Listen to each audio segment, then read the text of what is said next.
வைத்திய சாஸ்திரத்துல ஒரு குறிப்பு கொடுக்கறாங்க. உடல்ல 14 வேகங்கள் உள்ளன.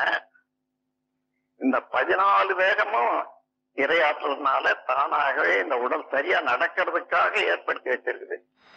ஒன்றை கூட நீ தடுக்க கூடாது.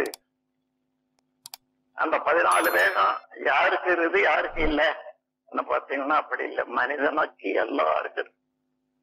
தூக்கம், நாவறட்சி, மூத்திரம், தும்மல், இருமல், வாந்தி, பசி, கொட்டாவி, மலம், ஏப்பம், சுக்கிலம், தண்ணீர், அபான வாயு, சுவாசம் ஆக 14 வேகங்கள். இது ஏதாவது மனித உற்பத்தி செய்தானா?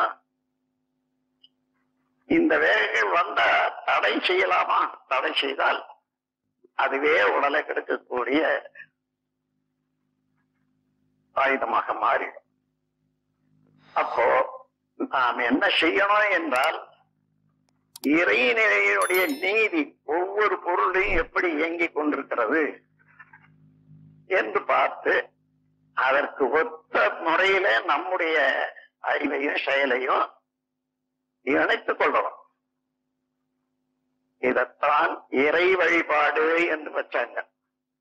இறைநிலை எதுவோ அதனுடைய இயக்கத்தை வழியாக நம்ம வாழும் வழியாக கொண்டு வாழணும். இதுதான் இறை வழிபாடு. இந்த இறை வழிபாடு இன்னைக்கு எப்படி இருப்பது உங்களுக்கு தெரியும். கடை தேங்காயும் பழமும் வச்சு படைச்சிட்டா இறைவனுக்கு போதும். சாதாரணமா ஒரு வேலை நடக்கணும்னா ஒரு ஆபீஸ்ல குமாஸ்தாவோ இல்ல யாருக்கிட்டே போய், ஐயா நான் இன்னது கொடுக்குறேன், எனக்கு அந்த வேலையை முடிச்சு கொடு சொல்லி நமக்கு பழக்கம். அது என்ன? கையூட்டு என்ன சரியா சொல்ல போனால் லஞ்சம். லஞ்சம் கொடுத்தே நம்ம வேலையை முடிச்சுக்கிட்டு வந்தது பழக்கத்துல இருந்து பாருங்க. இதே லஞ்சத்தை கடவுளுக்கு கொடுக்கணும்னு நினைக்கிறோம்.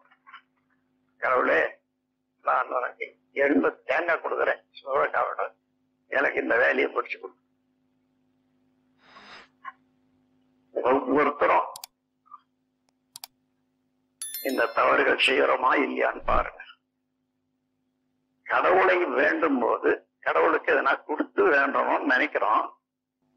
பல குழப்பங்கள் வாழ்க்கையில உண்டாகின்றன. வணக்கம் அன்பர்களே, வாழ்க வையகம், வாழ்க வளமுடன். வேதாத்திரிய சேனலோடு இணைந்து கொள்ளுங்கள். உங்கள் உடல் நலம், மனவளம், உயிர் வளம் பெருக்கிக் கொள்ளுங்கள். உங்கள் வாழ்க்கையையும் பொருளாதாரத்தையும் உயர்த்திக் கொள்வதற்கான வழிகள் இங்கே சொல்லப்படுகின்றன. இன்றே சப்ஸ்கிரைப் செய்து கொள்ளுங்கள்.